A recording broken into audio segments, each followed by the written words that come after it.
Quel sacrifice j'ai fait pour atteindre l'indépendance financière. Bonjour et bienvenue sur la chaîne Les Revenus Autrement. Donc j'en suis la créatrice, la fondatrice. Je m'appelle Audrey, bienvenue aux nouvelles personnes qui découvriraient cette chaîne. Aujourd'hui, je vais vous faire une vidéo juste incroyable. C'est vrai que j'ai hésité à la faire, mais je trouve que elle va vous montrer que même si on est déjà indépendante financièrement, eh bien, il y a malgré tout des sacrifices que l'on fait, que je suis en train de faire, et c'est OK de les faire. Donc, bienvenue. Pensez à vous abonner et surtout à activer la cloche pour être au courant dès le dimanche, eh bien, de mes dernières vidéos, puisque je sors au moins une vidéo par semaine.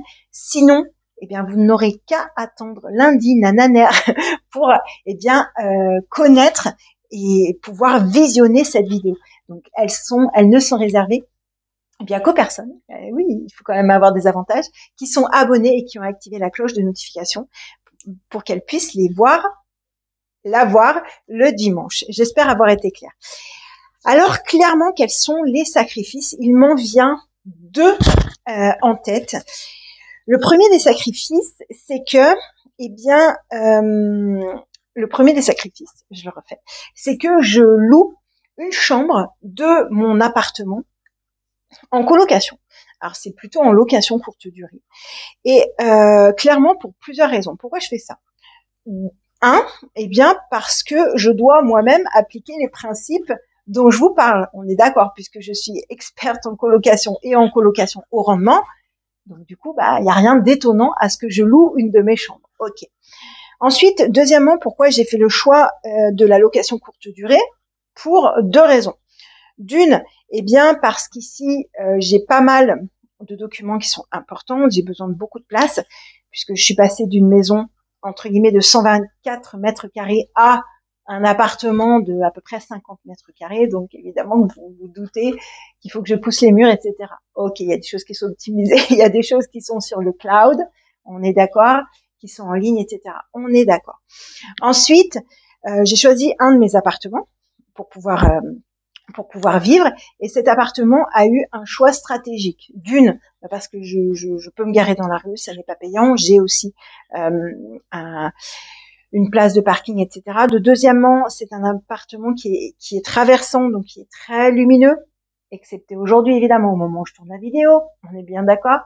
Au-delà de ça, c'est l'appartement le plus agréable qui permet en fait d'avoir un des appartements les plus agréables, puisqu'il a été rénové il y a quelques temps, rafraîchi il y a moins d'un an, je pense, en termes de peinture, etc., de déco, de plein de choses. Peu importe. C'est un appartement dans lequel je me sens bien. Donc, je l'avais acheté pour y faire de l'investissement, mais comme dans chacun de mes appartements, eh bien, je me dis, est-ce que j'y vivrais? Alors oui, sous certaines conditions, hein, clairement. C'est un appartement qui est hyper bien placé. Même pas, en vrai, 5 à 7 minutes, ça dépend de la fatigue, de la gare, puisqu'on descend pour aller à la gare. Après, c'est un peu plus compliqué en remontant, hein, vous êtes d'accord. Mais bon, il est proche d'escalier, pardon. Et du coup, je peux me rendre à la gare et il y a le tram, il y a les bus absolument vraiment à proximité. Il y a tout à côté. Il est juste parfait. Et donc, je loue une chambre, donc la chambre qui est à côté, en location courte durée. Alors, pourquoi? Pour d'une, me faire, parce que c'était un appartement que je louais initialement, donc ça me fait 2 revenus en moins, puisque cette chambre était louée en colocation, et l'autre chambre aussi. OK. Et donc, forcément que ça me change un petit peu ma fiscalité. On est bien d'accord. Et donc, forcément qu'en location courte durée, je vais avoir quelque part, vu qu'on est sur un prix à la nuit, donc le prix à la nuit est forcément plus cher qu'un prix au mois. Je m'explique. Alors pas forcément, mais dans ce cas-là, oui. C'est-à-dire que un mois qu'il est 28 jours ou 31 jours, si je demande 500 € de loyer, ce sera à 500 € de loyer. Donc si c'est un mois de février, je gagne de l'argent. Si ce sont les mois de juillet et août, techniquement, les personnes restent 31 jours. Si je loue à la nuitée, alors c'est pas tout à fait ça, mais vous avez compris l'idée, forcément qu'un mois de 28 jours et un mois de 31 jours, forcément que je vais gagner un petit peu plus d'argent. OK. Dans ce cas-là. Ensuite, deuxièmement, c'est ce qui m'intéresse aussi, eh bien, j'ai mis ma chambre l'autre chambre évidemment, sur des plateformes de location courte durée.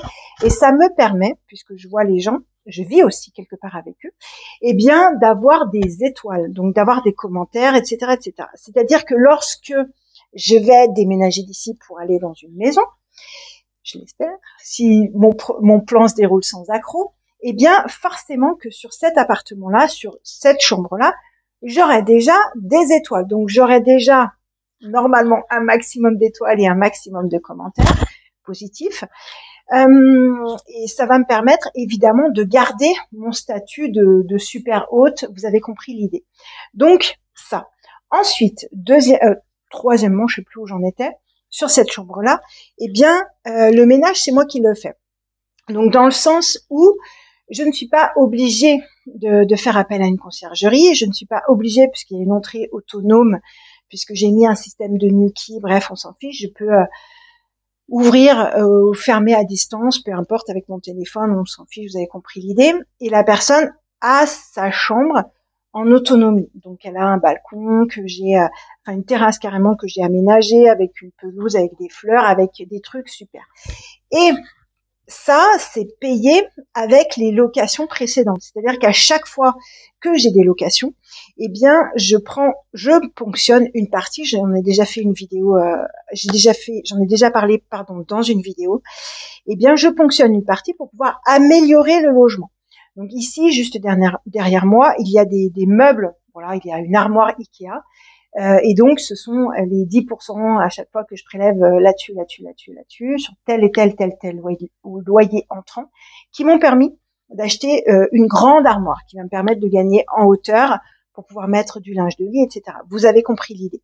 Donc, d'aménager l'appartement ici, mais aussi d'apporter des améliorations dans mes autres biens, on est bien d'accord, et aussi peut-être de minimiser aussi les travaux, puisque j'ai des locataires qui vont partir, qui m'ont donné leur préavis, qui vont partir dans moins d'un mois.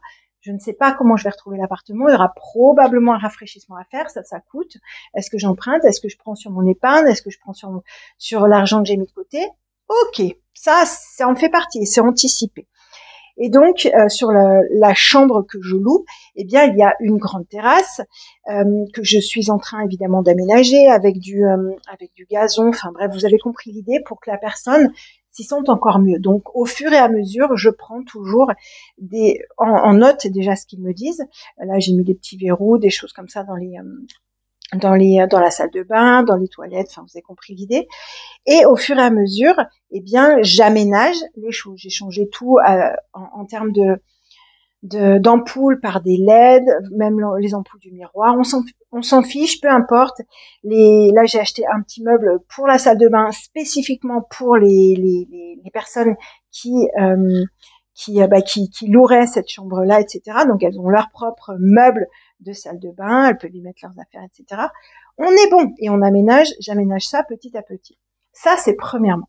Et deuxièmement, j'ai fait le choix, il y a quelque temps, et ça, c'est hyper important, eh bien, c'est un choix qui, pour le coup, me coûte, mais ce n'est pas parce qu'il me coûte que je ne vais pas forcément y aller.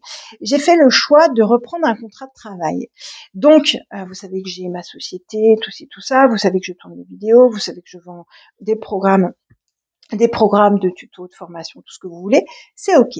Et là, en fait, par rapport à ce qu'on m'a proposé, eh bien, on m'a proposé, je touche du bois, évidemment, un contrat à durée indéterminée. Ça m'embête un peu, mais bon, c'est pas mal. Vous allez comprendre la stratégie. En fait, on m'a proposé, j'ai passé, pour le coup, 2 entretiens.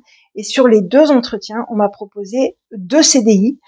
Alors, il y en a un qui se situe à 1 heure de chez moi, donc 1 heure aller et 1 heure retour, avec des avantages en nature très importants, du télétravail, une flexibilité, des horaires, enfin des trucs incroyables, mais par contre un salaire limite comme à mon début de carrière. Donc, ok. Par contre, voilà, sur 14 mois, avec des chèques vacances, tout ça. Ok. Ça, c'est le travail un peu loin. Et puis là, le travail à côté. Donc là, ça va être une entreprise familiale où l'objectif, alors je vais être malgré tout assez bien payé, mais il n'y a aucun avantage. Le seul avantage qui pour l'instant m'intéresse, ça va être les 90% de prise en charge par la mutuelle et le salaire. Ok. Alors pourquoi le salaire m'intéresse? Et puis en plus, c'est à même pas un quart d'heure de chez moi. Alors à voir si j'y vais en voiture ou pas. Faut que je vois, faut que je voilà. Et donc, ce qui m'intéresse en fait, ça va être deux choses. Premièrement, ça va être un CDI pour assurer les banquiers, parce que vous vous doutez bien que je vais continuer mes investissements. Et ensuite, deuxièmement, ça va me permettre de rembourser certains de mes crédits plus rapidement. C'est-à-dire que si, c'est un exemple, si je mettais 300 € de crédit dans un bien immobilier, ok, et que là je mets 600, bah forcément que ça va réduire la durée. Et si ça réduit la durée, ben, je serai de plus en plus propriétaire. Alors attention toutefois, il y a le côté fiscalité. Donc c'est le genre de choses qu'on ne fait pas à la légère, c'est le genre de choses auxquelles on réfléchit. Donc est-ce que c'est opportun pour moi de le faire en ce moment? Oui. Pourquoi? Eh bien parce qu'il y a des crédits, j'ai déjà passé les 5 ans, je m'explique. C'est-à-dire que sur les 5 premières années, en général, eh bien, je ne recommande pas forcément, mais ça dépend, c'est vraiment au cas par cas, c'est cas particulier par cas particulier, eh bien, de ne pas forcément rembourser parce que ce qu'on pourrait rembourser, sauf si on a négocié les IRA, indemnité de remboursement anticipé de 3%, eh bien, souvent, on garde à peu près les 5 ans par rapport à l'amortissement des frais de notaire, etc., etc. Vous le savez, sur un crédit, la banque se rembourse en premier, donc vous avez des gros montants d'intérêt, même si votre mensualité ne change pas. On rembourse beaucoup la banque et un tout petit peu nous, et puis au fur et à mesure, eh bien, la courbe quelque part s'inverse. Plus on arrive en fin de crédit, plus vous devenez propriétaire et moins la banque a pris de risque, puisque elle ponctionne ses risques sur les premières années, donc sur les 5 premières années, sur les 10 premières années. Donc clairement, c'est là où elle se rembourse à mort en premier. Et donc voilà. Là, dans mon cas personnel, sur certains crédits, donc ce sont des crédits que j'ai affichés sur mon tableau à côté de mon vision board. Eh bien, vous savez, selon la méthode de Robert Kiyosaki, j'en ai fait des vidéos aussi. C'est les deux méthodes pour pouvoir, je sais plus où ça apparaît, pour pouvoir rembourser ses crédits facilement et rapidement. Donc il y a une méthode que je suis en train d'utiliser personnellement. Je fais ce que je dis et je dis ce que je fais. Et donc clairement là, par rapport à mes prévisions, au niveau du salaire, eh bien, je vais et de l'argent que je vais pouvoir récupérer par-ci par-là. Vous avez compris l'idée, en fonction de mes locations, des upsells, puisque je vais en fonction des étoiles que je vais avoir, forcément que je vais pouvoir augmenter le prix de mes locations, mais pas trop. Il y aura aussi évidemment la partie ménage et conciergerie que je vais pouvoir pour le coup quelque part garder pour moi, si j'arrive à automatiser un petit peu tout ça, et où évidemment à utiliser des personnes qui ont une expertise, utiliser, c'est un bien grand mot, mais vous avez compris, pouvoir avoir recours à des personnes qui sont en auto-entreprise pour pouvoir peut-être faire du ménage, etc., etc. Ok, c'est déjà en cours, je suis déjà en discussion avec certaines personnes.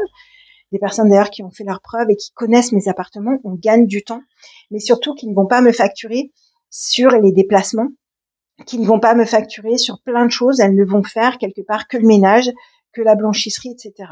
Donc je vais utiliser aussi une partie de l'argent que je me ponctionne, à savoir les 10% sur chaque rentrée d'argent, et bien pour pouvoir renouveler peut-être mon linge en utilisant peut-être des draps sans repassage. Vous avez compris l'idée, voilà, peu importe. J'utilise ça pour pouvoir effectivement, ici dans cet appartement-là, je vais acheter un lave-vaisselle, mais qui se pose sur le plan de travail parce qu'il n'y avait pas forcément la place ici. Peu importe, j'aménage ça et au fur et à mesure, et ben du coup, ça rentre aussi dans l'amortissement comptable de mes biens immobiliers. Et donc, c'est la raison pour laquelle sur ces deux pans-là, les revenus, parce que pour le coup, je vais vraiment les appeler les revenus que je vais pouvoir prendre de ci, de là, etc., etc., en plus de mon contrat de travail, qui, pour le coup, vous vous en doutez, certes, c'est un CDI, mais j'espère peut-être y mettre fin lorsque, pour le coup, je n'en aurai plus besoin. Alors ce n'est pas l'objectif là, parce qu'il y a quand même une ambiance. L'objectif est aussi que je m'y implique, que je vois autre chose, que je vois aussi des gens normaux. Et aussi la chose qui a fait que j'ai choisi ce contrat-là, c'est que j'ai été accueillie par des chiens, par de gros Doberman. Non, pardon, enfin si. Non, pardon, pardon, j'ai oublié leur nom, par des chiens, vous savez, noirs avec un peu du marron. Bref, peu importe. Super gentils. Vous savez, ce sont des chiens qui sont souvent utilisés dans la sécurité. Enfin, voilà, qu'on voit souvent, pardon, dans la sécurité.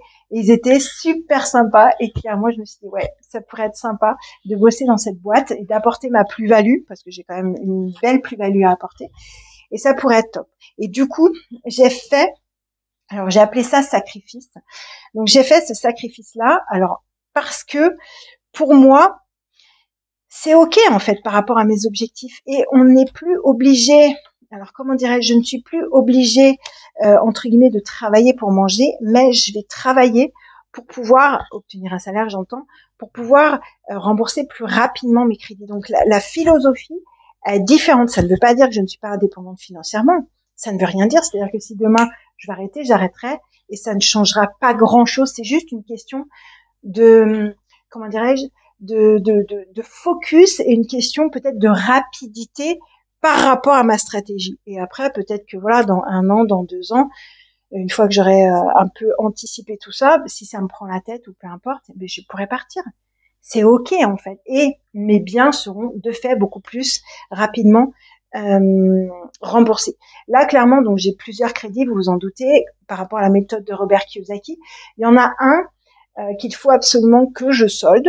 Alors certes, j'ai l'argent de côté, mais volontairement, je préfère faire ça plutôt que faire autre chose pour l'instant. C'est ma stratégie. Eh bien, ce crédit-là, il me reste 6 500 euros. Donc, est-ce qu'il est plus intéressant de les rembourser? Dans mon cas, oui, par rapport au taux d'intérêt, etc. Il a eu son intérêt.